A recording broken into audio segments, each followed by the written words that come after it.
ಮೌನರಾಗ ಅಧ್ಯಾಯ 4. ಅರಿಶಿನ ಶಾಸ್ತ್ರ 2 ಮನೆಗಳಲ್ಲೂ ಸಾಂಗವಾಗಿ ನೆರವೇರಿತು. ನೆಂಟರೆಲ್ಲ ಹೋದ್ಮೇಲೆ ಮಹಾಲಕ್ಷ್ಮಿಯವರು ಮಹಡಿಯಲ್ಲಿರುವಂತಹ ಸ್ಟೋರ್ ರೂಮನ್ನು ಕೆಲಸದವ್ರ ಕೈಯಲ್ಲಿ ಸ್ವಚ್ಛ ಮಾಡಿಸ್ತಾ ಇದ್ರು. ಕೆಳಗಿನ ಮನೆಯಲ್ಲಿ ಒಟ್ಟು ರೂಮ್‌ಗಳು 3 ಇದ್ವು. ಒಂದನ್ನ ಮಹಾಲಕ್ಷ್ಮಿ, ರಾಮಕೃಷ್ಣ ದಂಪತಿ ಉಪಯೋಗಿಸಿದ್ರೆ, ಇನ್ನೊಂದರಲ್ಲಿ ಹರಿಣಿ ಮತ್ತು ವಿಕಾಸು ಇದ್ರು. ಮತ್ತೊಂದು ರೂಮ್‌ನಲ್ಲಿ ಆಕ್ಚುಲ್ ಆಗಿ ಅನೀಶ್ ಮತ್ತು ಶಶಾಂಕ್ ಕೂಡ ಇದ್ರು. ಈಗ ಅನೀಶ್‌ಗೆ ಮದುವೆ ಆಗ್ತಾ ಇರೋದ್ರಿಂದ ಬೇರೆ ಸಪ್ರೇಟ್ ಆಗಿರೋ ರೂಮ್ ಬೇಕೇ ಬೇಕು. ಅದಕ್ಕಾಗಿ ಅವರು ವ್ಯವಸ್ಥೆ ಮಾಡ್ತಾ ಇದ್ದಾರೆ. ಶಶಾಂಕ್‌ನನ್ನೇ ಆ ರೂಮ್‌ಗೆ ಶಿಫ್ಟ್ ಮಾಡಿಬಿಟ್ರೆ ಒಳ್ಳೆಯದು ಅಂತ ಹೇಳ್ಬಿಟ್ಟು ಮಹಡಿಯ ರೂಮನ್ನು ಸ್ವಚ್ಛಗೊಳಿಸ್ತಾ ಇದ್ರು. ಈಗ ಮದುವೆ ಆಗ್ತಾ ಇರೋ ಅನೀಶ್‌ಗೆ ರೂಮ್ ಬೇಕೇ ಬೇಕು. ಅದಕ್ಕಾಗಿ ಶಶಾಂಕ್‌ನನ್ನ ಆ ರೂಮ್‌ಗೆ ಶಿಫ್ಟ್ ಮಾಡಲು ಮಹಡಿ ರೂಮ್ ಸ್ವಚ್ಛಗೊಳಿಸಿ ಎಂದು ಎಲ್ಲರೂ ಕೂಡ ಭಾವಿಸಿದ್ರು. ರಾತ್ರಿ ಊಟದ ಸಮಯದಲ್ಲಿ ಮಾತುಕತೆ ಅನ್ನೋದು ಶುರುವಾಗುತ್ತೆ. ಅಮ್ಮ, ನನ್ನ ಬುಕ್ಕು ರಾಕ್‌ನಲ್ಲಿ ಇಡಿಸ್ತಿಲ್ಲ. ಒಂದು ಕೆಲಸ ಮಾಡಿ, ಅದನ್ನು ನಿಮ್ಮ ರೂಮ್‌ನಲ್ಲಿ ಇಡಿಸ್ಬಿಡಿ. ಆಮೇಲೆ ಸ್ವಲ್ಪ ಬಟ್ಟೆಗಳ ಸ್ಟಾಕ್ ಕ್ಲಿಯರ್ ಮಾಡಿ ಅಂತ ಹೇಳಿ ಶಶಾಂಕ್ ಹೇಳಿದ.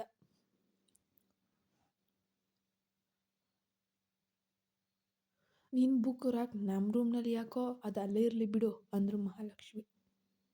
ಅಲ್ಲಮ್ಮ, ನನಗೆ ಬುಕ್ ಬೇಕಾಗ್ತಾ ಇರುತ್ತೆ ಆವಾಗವಾಗ. ಅಂದಾಗಲೆಲ್ಲ ಸುಮ್ಮನೆ ಅನೀಶ್ ಅಣ್ಣನಿಗೆ ಡಿಸ್ಟರ್ಬ್ ಆಗುತ್ತೆ, ಅದಕ್ಕೆ ಇರ್ತಾರೆ. ಅದಕ್ಕೆ ನಿಮ್ಮ ರೂಮ್‌ನಲ್ಲಿ ಇಡಿಸ್ಬಿಟ್ರೆ ನನಗೆ ಈಸಿ ಅಂದ ಶಶಾಂಕ್. ಅನೀಶ್‌ಗೆ ಯಾಕೆ ಡಿಸ್ಟರ್ಬ್ ಮಾಡ್ತೀಯಾ? ಅದು ಅಲ್ಲೇ ಇರುತ್ತೆ. ನೀನು ಇದೇ ರೂಮ್‌ನಲ್ಲಿ ಇರ್ತೀಯ. ನಾನು ಮೇಲೆ ರೂಮ್ ಕ್ಲೀನ್ ಮಾಡಿಸ್ತಾ ಇರೋದು ಅನೀಶ್‌ಗೋಸ್ಕರ. ನಾಳೆ ಅವನ ಮಂಚನ ಅಲ್ಲೇ ಶಿಫ್ಟ್ ಮಾಡಿಸ್ಬಿಡ್ತೀನಿ ಅಂದಾಗ ಬಹುಶಃ ಮನೆಯವರಿಗೆಲ್ಲ ಬಹಳ ಅಚ್ಚರಿಯಾಗುತ್ತೆ. ಅನೀಶ್ ಅಣ್ಣ ಆ ಸ್ಟೋರ್ ರೂಮ್‌ನಲ್ಲಿ ಇರೋದಾ? ಮದುವೆಯಾದ್ಮೇಲೆ ಅತ್ತಿಗೆ ಜೊತೆ ಅಲ್ಲಿ ಹೇಗಿರೋಕ್ಕೆ ಸಾಧ್ಯ? ಅಮ್ಮ, ಏನು ಬೇಡ, ಅವರೇ ರೂಮ್‌ನಲ್ಲಿ ಇರಲಿ, ನಾನೇ ಮೇಲೆ ಹೋಗ್ತೀನಿ ಎಂದು ಶಶಾಂಕ್ ಹೇಳ್ತಾನೆ.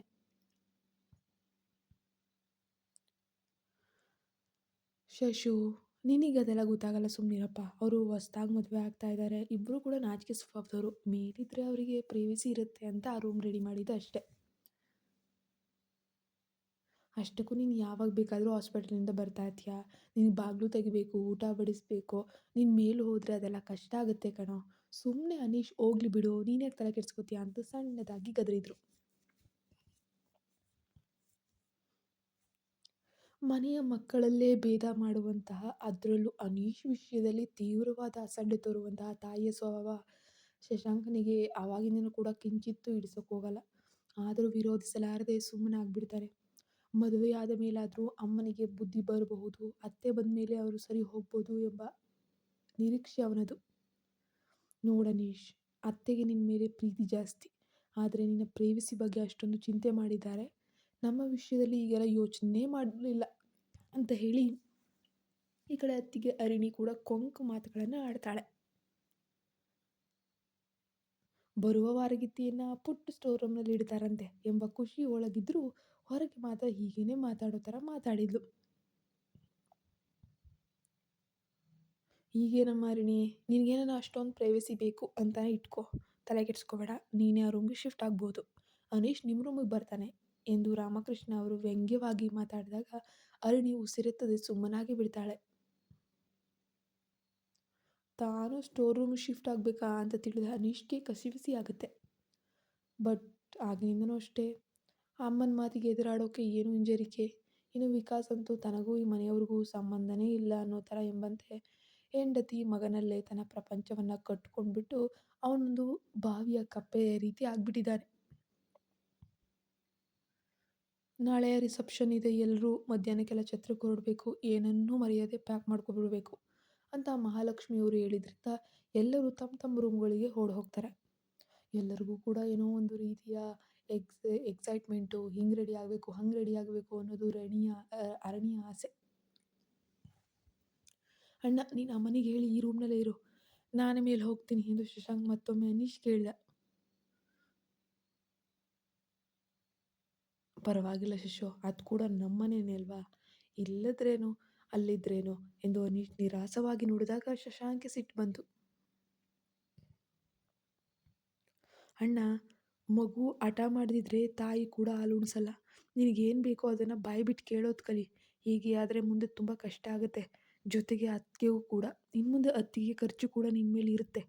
ಅಮ್ಮನ ಹತ್ರ ಈಗಲಾದರೂ ತಿಂಗಳಿಗೆ ಇಷ್ಟು ದುಡ್ಡು ಅಂತ ಕೇಳೋದೇನ, ಇಟ್ಕೋ ಅಣ್ಣ, ಪ್ರತಿಯೊಂದಕ್ಕೂ ಅವ್ರ ಮುಂದೆ ಕೈ ಒಡ್ತೀಯಲ್ಲೋ, ನಿನಗೆ ಗೊತ್ತಾ ಅತಿಯಾದ ಒಳ್ಳೆತನ ಕೂಡ ಒಳ್ಳೆಯದಲ್ಲ ಎಂದು ಶಶಾಂಕ್ ಈತ ನೋಡಿ ಹೇಳಿದಾಗ,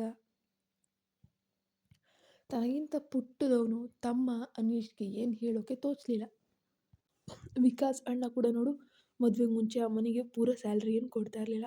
ಅದಕ್ಕೆ ತನ್ನ ಮದುವೆಗೆ ಒಳ್ಳೆ ಸೂಟು ಬೂಟು ಹೊಲಿಸ್ಕೊಂಡಿದ್ದ, ಮನೆಗೂ ಹೋಗಿ ಬಂದಿದ್ದ. ಈಗಲೂ ಅರಿಣಿ ಅತ್ತಿಗೆಗೆ ಒಡವೆ ಸೀರೆ ಅದು ಇದು ಅಂತ ಕೊಡಿಸ್ತಾನೆ ಇರ್ತಾನೆ.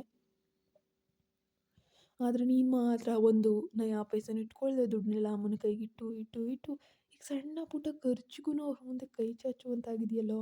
ಛೆ, ಇಷ್ಟು ಬೇಗ ಮದುವೆ ಬೇಕಿರಲಿಲ್ಲ ಎಂದುಕೊಂಡು ಅನೀಶ್ಗೆ ಸಂಭ್ರಮವೆಲ್ಲ ಮಾಯವಾಗಿತ್ತು.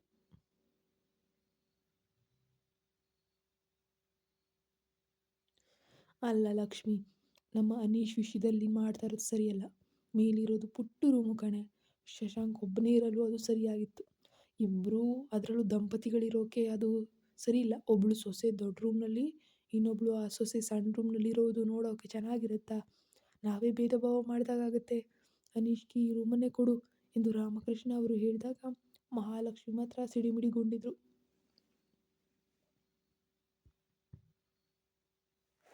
ನೀವೊಬ್ಬರು ಬಾಕಿ ಇದ್ರಿ ಬುದ್ಧಿ ಹೇಳೋಕ್ಕೆ. ಈಗ ಅನೀಶ್ಗೆ ಈ ರೂಮ್ ಏನನ್ನ ಬಿಟ್ಕೊಟ್ಬಿಟ್ರೆ ಇನ್ನೊಂದು 2-3 ವರ್ಷದಲ್ಲಿ ಶಶಾಂಕ್ ಮದುವೆ ಕೂಡ ಮಾಡಬೇಕಾಗುತ್ತೆ.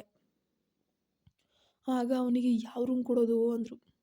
ಆಗ ಅನೀಶ್ಗೆ ಕೊಟ್ಟಂತೆ ಅವನಿಗೂ ಕೊಟ್ಟರಾಯಿತು ಅಂದರು ರಾಮಕೃಷ್ಣ.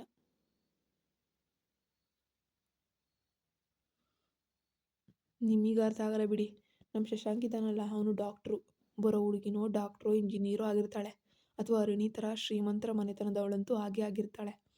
ಅಂಥವಳಿಗೆ ಅಷ್ಟು ರೂಮ್ ಕೊಡೋಕ್ಕಾಗುತ್ತೇನೋ? ಆ ಧರಣಿ ಮನೆಯವರು ಸಾಧಾರಣದವರು, ಮತ್ತು ಅವ್ರ ಮೈಂಡ್ಸೆಟ್ಟು ಹಾಗೆ ಇದೆ ಬಿಡಿ. ಅವರ ಅಮ್ಮ ಏನು ಕೇಳಲ್ಲ, ಅನೀಶ್ ಸಂಪಾದನೆಯೂ ಅಷ್ಟಕ್ಕಷ್ಟೇ. ಸೊ ಅವರವ್ರ ಲೆವೆಲ್ಲಿಗೆ ಅವರವ್ರನ್ನ ಇಟ್ಟಬೇಕು. ಅವ್ರ ಲೆವೆಲ್ಗೆ ಅಷ್ಟು ರೂಮೇ ಕೂಡ ಹೆಚ್ಚೆ ಅಂದರು ಮಹಾಲಕ್ಷ್ಮಿ. ತಾಯಿಯ ಈ ಮಾತುಗಳನ್ನು ಕೇಳಿಸ್ಕೊಂಡಂಥ ಅನೀಶು ಸ್ತಬ್ಧನಾದ. ಅಂದು ನನ್ನ ಆರೋಗ್ಯ ಕೆಟ್ಟಾಗ ಅನೀಶ್ ಓದನ್ನು ನಿಲ್ಲಿಸಿ ಅಂಗಡಿ ನೋಡ್ಕೊಳ್ತಿದ್ರೆ ಇವತ್ತು ನಿನ್ನ ಇಬ್ಬರು ಮಕ್ಕಳು ಇಂಜಿನಿಯರು ಡಾಕ್ಟರ್ ಆಗೋಕ್ಕೆ ಸಾಧ್ಯ ಇರಲಿಲ್ಲ. ವಿಕಾಸ್ನಂತೆ ಸ್ವಾರ್ಥಿಯಾಗಿ ತಾನು ಓದ್ಕೊಂಡಿದ್ರೆ ಇವತ್ತು ಅವನು ದೊಡ್ಡ ಮಟ್ಟದಲ್ಲೇ ಇರ್ತಿದ್ದ ಕಣೆ. ನನ್ನ ಮಗ ಅವನ ಒಳ್ಳೆತನಕ್ಕೆ ದೊಡ್ಡ ಬೆಲೆ ತರಬೇಕಾಗುತ್ತೆ ಎಂದು ರಾಮಕೃಷ್ಣ ಅವರು ಕೊನೆಗೂ ನಿಟ್ಟುಸಿರು ಬಿಟ್ಟರು.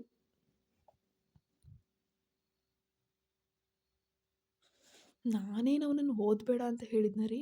ಅವನಿಗೆ ಅವರಿಬ್ಬರ ಹಾಗೆ ಓದೋದ್ರಲ್ಲಿ ಆಸಕ್ತಿ ಇರಲಿಲ್ಲ. ಕಳ್ಳನಿಗೊಂದು ಪೆಳ್ಳೆನಮ್ಮ ಅಂತ ಹೇಳಿ ಅವನು ವ್ಯಾಪಾರಕ್ಕೆ ಇಳಿದ ಎಂದು ಮಹಾಲಕ್ಷ್ಮಿ ಕೂಡ ವಾದ ಮಾಡಿದರು.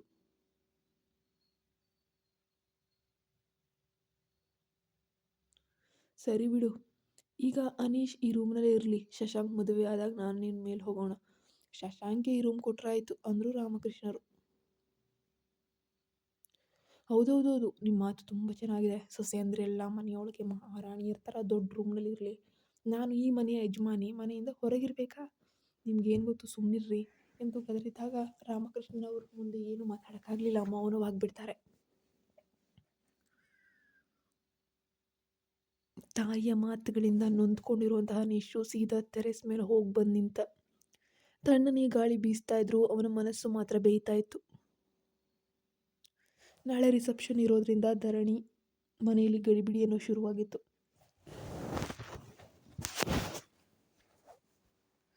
ಕೇಶವ ಅವರ ತಮ್ಮ ಮೋಹನ ಮತ್ತು ಕುಟುಂಬ ಅಲ್ಲೇ ಬೀಳ್ಬಿಟ್ಟಿದ್ರು. ಶರಣ್ಯ ಕೂಡ ಗಂಡ ನಾಗೇಶ್ ಹಾಗೂ ಮಗು ಶರದಿ ಜೊತೆ ಬಂದಿದ್ಲು. ಧರಣಿಗೆ ಮೆಹಂದಿ ಶಾಸ್ತ್ರ ಕೂಡ ನಡೀತಾ ಇತ್ತು. ಧರಣಿ ಅಕ್ಕ, ನಮ್ಮ ಅನೀಶ್ ಭಾವನ ಹೆಸರಲ್ಲೂ ಕೂಡ ಎಲ್ಲೂ ಕಾಣದ ಹಾಗೆ ಬರ್ಸು, ಅವರು ಹುಡುಕ್ಲಿ ಎಂದು ತಂಗಿ ಶ್ರಾವ್ಯ ಕೂಡ ಅಣಕಿಸ್ತಾನೆ ಇದ್ಲು. ಈ ಕಡೆ ನಾಳೆ ಮೆಹಂದಿ ಎಷ್ಟು ರಂಗ್ ಬರುತ್ತೋ ನೋಡೋಣ, ನಿನ್ನ ಗಂಡ ನಿನ್ನ ಅಷ್ಟು ಪ್ರೀತಿ ಮಾಡ್ತಾರೆ ಅಂತ ಅರ್ಥ ಮಾಡ್ಕೋತೀವಿ ಅಂತ ಚಿಕ್ಕಮ್ಮ ಮಾಲಿನಿ ಛೇಡಿಸ್ತಾ ಇದ್ರು. ಪ್ರೀತಿ, ನಮ್ಮಿಬ್ಬರ ಮಧ್ಯೆ ಆತ್ಮೀಯತೆಯೇ ಇಲ್ಲ ಎಂದು ಧರಣಿ ಮನದಲ್ಲೇ ಅಂದುಕೊಂಡ್ಳು. ಮದುವೆ ನಿಶ್ಚಯವಾದ ಮೇಲೆ ಅನೀಶ್ ಒಮ್ಮೆಯೂ ಪ್ರೀತಿಯಿಂದ ಮಾತಾಡಿದ್ದಿಲ್ಲ. ಇಷ್ಟು ದಿನ ಆಯಿತು, ಒಂದು ಕಾಲು ಮೆಸೇಜು ಅಕ್ಕಪಕ್ಕ ಸಿಕ್ತಾಗೆ ಮಾತಾಡೋದು ಬಹಳ ಕಷ್ಟ. ಅತ್ತೆ ಸ್ವಲ್ಪ ಕಟ್ನಿಟ್ಟು ಅನಿಸುತ್ತೆ. ಈ ಅನೀಶ್ ಕೂಡ ಹೀಗೆ ರೇಗ್ಬಿಟ್ಟು ಆಮೇಲೆ ಸಾರಿ ಕೇಳಿದರು, ಆದರೆ ಅಂದಿನಿಂದ ಫೋನೇ ಮಾಡಿಲ್ಲ ಎಂದು ಅವಳು ಚಿಂತೆಗೀಡಾದ್ಲು. ಧರಣಿ ಮೊದಲಿಂದಲೂ ಒಂದು ಬಿಗುಮಾನ ಇಟ್ಕೊ. ದೊಡ್ಡ ಸೊಸೆ ಅನುಕೂಲಸ್ಥ ಮನೆಯವಳು, ನೀನು ಎರಡನೇ ಸೊಸೆ. ಮನೆಯ ಪಾಲಿಟಿಕ್ಸ್ ತಿಳಿದುಕೋ, ಕೆಲಸ ಗೊತ್ತು ಅಂತ ಎಲ್ಲವನ್ನ ತಲೆ ಮೇಲೆ ಹಾಕೊಳಕ್ಕೆ ಹೋಗ್ಬೇಡ ಎಂದು ಮಾಲಿನಿ ಸಲಹೆಯನ್ನು ಕೊಡ್ತಾ ಇದ್ದಾರೆ. ಆಹಾಹಾ, ಏನು ಹೇಳ್ತಾ ಇದ್ದೀ ಮಾಲಿನಿ? ಆದರೆ ಅಮ್ಮ ಅಂಬುಜಮ್ಮ ಅವರು ಮಾತ್ರ ಕಟುವಾಗಿ ಹೇಳಿದರು. ನೋಡು ಧರಣಿ, ಇನ್ನು ಮುಂದೆ ಅದೇ ನಿನ್ನ ಮನೆ. ಜಗಳ ಆಡಿಕೊಂಡು ಬೇಜಾರು ಮಾಡಿಕೊಂಡು ಗಂಡನ ಜೊತೆ ವಾದ ಮಾಡಿ ಇಲ್ಲಿಗೆ ಬರೋ ಹಾಗಿಲ್ಲ. ನಿಮ್ಮ ಅತ್ತೆ ನಿನ್ನ ತಾಯಿ ಒಳ್ಳೆಯದೋ ಕೆಟ್ಟದೋ ಅಲ್ಲೇ ಇರಬೇಕು. ಗಂಡನ ಮನೆಗೆ ತಕ್ಕಂತೆ ಹೊಂದ್ಕೊಂಡು ಹೋಗಬೇಕು. ಧರಣಿಗೆ ತನ್ನ ಹಣೆ ಬರಹದ ಬಗ್ಗೆ ಬೇಸರ ಆಯಿತು. ತವರಲ್ಲೂ ಪ್ರೀತಿಯ ಕೊರತೆ, ಗಂಡನ ಮನೆಯಲ್ಲೂ ಅದೇ ಸ್ಥಿತಿ ಇರ್ತದೆ. ಏನೇ ಆಗಲಿ, ಎಷ್ಟೇ ಕಷ್ಟವಾದರೂ ಅಲ್ಲಿಯೇ ಸರಿಪಡಿಸ್ಕೊಳ್ಬೇಕು ಹೊರತು ಅಮ್ಮನ ಮನೆಗೆ ವಾಪಸ್ ಬರಬಾರ್ದು ಅಂತಲೇ ಅವಳು ನಿರ್ಧಾರ ಮಾಡಿದ್ಲು. ಯಾಕಂದರೆ ತಾಯಿಯ ಮಾತು ರೀತಿ ನೀತಿ ಹಾಗೇ ಇತ್ತು ಬಿಡಿ. ಬೆಳಗ್ಗೆ ಧರಣಿ ಮನೆಯಲ್ಲಿ ಸಡಗರ ಮನೆ ಮಾಡಿತ್ತು. ಎಲ್ಲರೂ ಛತ್ರಕ್ಕೆ ಹೊರಟರು. ಮಧ್ಯಾಹ್ನ 3 ಗಂಟೆಗೆ ಗಂಡಿನವರು ಬರೋದ್ರಿಂದ ಅನೀಶ್ ಮನೆಯವರು ಛತ್ರಕ್ಕೆ ಬಂದಿಳಿದಾಗ ಶ್ರಾವ್ಯ ಮತ್ತು ಅವಳ ಗೆಳತಿಯರು ಆರತಿ ಹಿಡಿದು ಎದುರುಗೊಂಡ್ರು. ಅನೀಶ್ಗೆ ಆರತಿ ಬೆಳಗಿ ದುಡ್ಡನ್ನು ಹಾಕಿ ಹಾಕಿ ಎಂದು ಪೀಡಿಸ್ತಾ ಇದ್ರು. ಮಹಾಲಕ್ಷ್ಮಿಯವರು ಅನೀಶ್ ಕೈಗೆ 500 ರೂಪಾಯಿಗಳನ್ನು ಕೊಟ್ಟರು.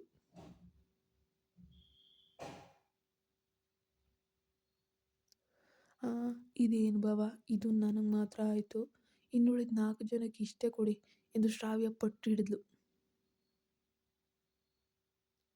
ಈ ಕಡೆ ಮಹಾಲಕ್ಷ್ಮಿಯವರು ಸಾಕು ಸಾಕು ನಡೀರಿ ಒಳಗೆ, ನಾಳೆ ದಾರೆ ಸಮಯದಲ್ಲಿ ಕೊಡೋಣ ಮತ್ತೆ, ಇನ್ನೂ ಬಾಕಿ ಇದೆ ಎಂದು ಗದರಿ ಒಳಗೆ ಹೋದ್ರು. ಅನೀಶ್ ಅಸಹಾಯಕನಾಗಿ ನಿಂತಾಗ ಪಕ್ಕದಲ್ಲಿದ್ದ ಗೆಳೆಯ ರಿತೇಶ್ 2,000 ರೂಪಾಯಿಗಳನ್ನು ಅವನ ಕೈಗಿಟ್ಟ. ಅನೀಶ್ ಧನ್ಯತೆಯಿಂದ ಅವನನ್ನು ನೋಡಿ ಶ್ರಾವ್ಯಾಳಿಗೆ ಕೊಟ್ಟ.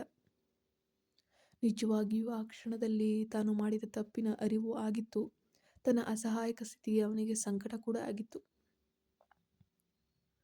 ಅಷ್ಟರಲ್ಲಿ ಲಗೇಜ್ ತರ್ತಾ ಇದ್ದ ಶಶಾಂಕನನ್ನು ಕಂಡ ಶ್ರಾವ್ಯ ಅವನನ್ನು ತಡೆದು ಆರತಿ ಬೆಳಗಿದ್ಲು. ನಮ್ಮ ಕಡೆ ಭಾವನ ತಮ್ಮನಿಗೂ ಆರತಿ ಬೆಳಗುವ ಸಂಪ್ರದಾಯ ಇದೆ, ದಯವಿಟ್ಟು ನೀವು ದುಡ್ಡು ಕೊಡಿ ಅಂದ್ಲು ಶ್ರಾವ್ಯ.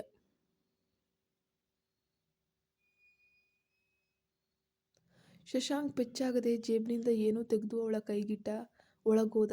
ಕೈ ನೋಡಿ ಶ್ರಾವ್ಯಳಿಗೆ ಶಾಕ್. ಕೇಳಿದ ತಕ್ಷಣ ಕೊಟ್ಟನಲ್ಲ, ನೋಡಿದೆ ಅದರಲ್ಲಿ 5 ಚಾಕ್ಲೇಟ್ಸ್ ಇತ್ತು.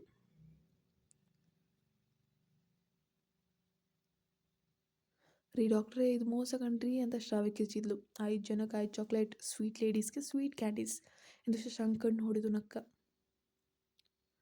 ನಿಮ್ಮ ಭಾವಂತ ಸಖತ್ ಹ್ಯಾಂಡ್ಸಮ್ ಆಗಿದ್ದಾನೆ ಕಣೆ ಅಂತ ಗೆಳತಿ ನೀತು ಅಂದ್ಲು.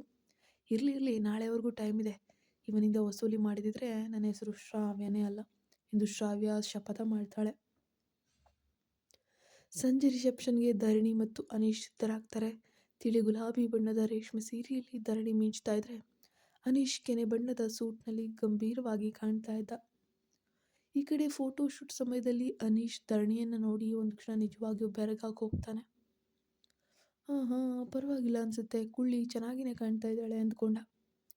ಇಬ್ಬರು ಸ್ಟೇಜ್ ಮೇಲೆ ಬಂದಾಗ ನೆಂಟರೆಲ್ಲ ಜೋಡಿ ಅಂದರೆ ಹಿಂಗಿರ್ಬೇಕಪ್ಪ, ಪರವಾಗಿಲ್ಲ, ನಮ್ಮ ಮಹಾಲಕ್ಷ್ಮಿ ಒಳ್ಳೆಯ ಗಣ್ಣೆ ಹುಡುಕಿದ್ದಾಳೆ, ಚೆನ್ನಾಗಿ ಕಾಣ್ತಾ ಇದ್ದಾನೆ ಅಂತಲೇ ಹೊಗಳ್ತಾ ಇದ್ರು. ರಿಸೆಪ್ಷನ್ ಮುಗಿದ ಮೇಲೆ ಫೋಟೋಗ್ರಾಫರ್ ಇಬ್ಬರಿಗೂ ಕೂಡ ವಿಭಿನ್ನವಾಗಿ ಮೀನ್ಸ್ ಪೋಸ್ ಕೊಡೋಕೆ ಹೇಳ್ತಾ ಇದ್ರು. ಮೊದಲು ಅನೀಶ್ಗೆ ಧರಣಿಯನ್ನು ಹಿಂದಿನಿಂದ ಹಪ್ಕೊಳ್ಳೋಕೆ ಹೇಳಿದರು. ಧರಣಿಗೆ ಮೊದಲ ಬಾರಿಗೆ ಹುಡುಗನನ್ನು ಒಪ್ಪಿಗೆಯಿಂದ ಇಟ್ಕೊಳ್ಳೋದು ಅಂದರೆ ಬಹುಶಃ ತುಂಬ ಕಸಿವಿಸಿ. ಮೊದಲು ಹುಡುಗಿ ಯಾರನ್ನು ಪ್ರೀತಿ ಮಾಡಿದ ಕಾರಣ ಸ್ವಲ್ಪ ಕಷ್ಟ ಅಂತ ಕಸಿವಿಸಿಯಾಗಿ ಅವನ ಕೈ ಸರಿಸಿದ್ಲು. ನಂತರ ಫೋಟೋಗ್ರಾಫರ್ ಇಬ್ಬರನ್ನ ಹತ್ತಿರವಿರುವಂತೆ ಪೋಸ್ ಕೊಡೋಕೆ ಹೇಳಿದಾಗ ಇಬ್ಬರಿಗೂ ಕೂಡ ಮುಜುಗರ ಅನ್ನೋದಾಗುತ್ತೆ. ಮೇಡಮ್, 3 ತಿಂಗಳಿಂದ ಮಾತಾಡಿಲ್ವೇ, ಸ್ವಲ್ಪ ಕಂಫರ್ಟೇಬಲ್ ಆಗಿರಿ ಎಂದು ಫೋಟೋಗ್ರಾಫರ್ ಹೇಳಿದಾಗ ಅನೀಶ್ ಧರಣಿಯ ಕೆನ್ನೆಗೆ ಕೆನ್ನೆ ತಾಗಿಸ್ತಾ ಆ ಕ್ಷಣ ಅದನ್ನು ಹೇಳತೀರದು. ಆ ಕ್ಷಣ ಇಬ್ಬರಲ್ಲೂ ಒಂದು ಕ್ಷಣ ರೋಮಾಂಚನವಾಯಿತು. ಇಷ್ಟು ದಿನ ಬಹುಶಃ ಇದ್ದ ಅಸಮಾಧಾನವೆಲ್ಲ ಕರಗಿ ಇಬ್ಬರು ಒಬ್ಬರಿಗೊಬ್ಬರು ಸನಿಹವಾಗುತ್ತಿರುವುದನ್ನು ಅನುಭವಿಸ್ತಾನೆ ಇದ್ರು. ಈಗ ಊಟದ ನಂತರ ಇಬ್ಬರು ತಮ್ಮ ತಮ್ಮ ರೂಮುಗಳಿಗೆ ಹೊರಡುವಂತಹ ಮುನ್ನ ಪರಸ್ಪರ ನೋಡಿ ಮುಗುಳ್ನಗ್ತಾರೆ. ಬಹುಶಃ ಈ ಮದುವೆ ಕ್ಯಾನ್ಸಲ್ ಆಗಲಿ ಅಂದ್ಕೊಳ್ತಿದ್ದವರು ಇಬ್ಬರೂ ಕೂಡ ಈಗ ಮನದಲ್ಲಿ ಮೊದಲ ಬಾರಿಗೆ ಈ ಹೊಸ ಬಂಧನದ ಬಗ್ಗೆ ಮಧುರವಾದ ಭಾವನೆಯನ್ನು ಮೂಡಿಸ್ಕೊಳ್ಳೋಕೆ ಪ್ರಯತ್ನ ಪಡ್ತಾ ಇದ್ದಾರೆ. ಇವರಿಬ್ಬರ ನಡುವೆ ಪಾಪ ನಮ್ಮ ಮುದ್ದು ಧರಣಿಯ ಕಥೆ ಏನಾಗುತ್ತೆ ನೋಡೋಣ. ಕಥೆ ಮುಂದುವರಿಯುತ್ತೆ. ನೀವಿನ್ನು ನಮ್ಮ ಚಾನಲ್‌ಗೆ ಸಬ್ಸ್ಕ್ರೈಬ್ ಆಗಿಲ್ಲ ಅಂದರೆ ಈ ಕೂಡಲೇ ಸಬ್ಸ್ಕ್ರೈಬ್ ಆಗಿ. ಹಾಗೆ ಮೆಂಬರ್‌ಶಿಪ್ ತೊಗೊಂಡಿರೋರಿಗೆ ಫಸ್ಟು ಈ ಕಥೆಗಳು ಸಿಗುತ್ತೆ. ನಮ್ಮ ಚಾನಲ್‌ಗೆ ಪ್ಲೀಸ್ ಸಬ್ಸ್ಕ್ರೈಬ್ ಆಗದೇ ಇರೋರು ದಯವಿಟ್ಟು ಸಬ್ಸ್ಕ್ರೈಬ್ ಆಗಿ ಅಂತ ಕೇಳ್ಕೊತೀನಿ ಅಷ್ಟೇ. ಕಥೆ ಮುಂದುವರಿಯುತ್ತೆ.